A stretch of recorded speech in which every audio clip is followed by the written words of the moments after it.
চর এলাকা, এগুলো বাদাম শুকাইতে দিছে। কাকু মন কত করে বিক্রি করতেছেন?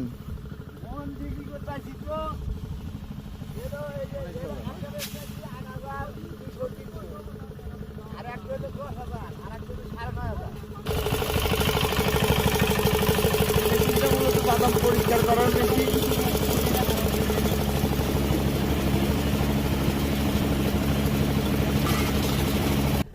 এই যে সামনে এগুলো হলো বাদাম ক্ষেত, যে বাদাম গাছ এগুলা।